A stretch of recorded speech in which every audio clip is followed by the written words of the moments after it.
വിശുദ്ധി എന്നാൽ ഏറ്റവും നിർമ്മലമായത് എന്നർത്ഥം. വിശുദ്ധി ചക്രത്തെ ത്രോട്ട് ചക്ര എന്നും വിശേഷിപ്പിക്കുന്നു. കാരണം ഇതിൻ്റെ സ്ഥാനം തൊണ്ടക്കുഴിയിൽ തൈറോയിഡ് ഗ്രന്ഥിക്ക് സമീപമാണ്. ഇളം നീലനിറമുള്ള ഈ ചക്രത്തിൻ്റെ തത്വം ആകാശവും ബീജമന്ത്രം ഹം എന്നും അടയാളം 16 ഗളമുള്ള താമരയുമാണ്. ഉയർന്ന അവബോധത്തിൻ്റെ കേന്ദ്രമായ വിശുദ്ധിയുടെ ദൈവികാംശം ബ്രഹ്മാവാകുന്നു.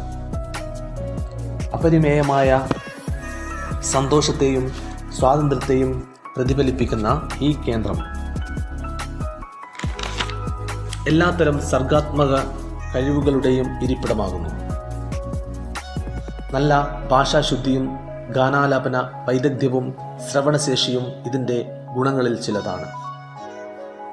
ഇതിൻ്റെ 16 ദളങ്ങൾ മനുഷ്യർ വികസിപ്പിച്ചെടുക്കേണ്ട 16 കലകളുടെ പ്രതീകാത്മക രൂപമാണ്.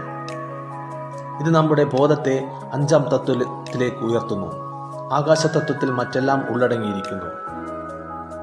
ഈ ചക്രം സന്തുലിതമായ ഒരു വ്യക്തിയെ സംബന്ധിച്ചിടത്തോളം തൻ്റെ ചിന്തകളെയും വികാരങ്ങളെയും സത്യസന്ധമായും വ്യക്തമായും മറ്റുള്ളവരിലേക്ക് എത്തിക്കാൻ കഴിയും.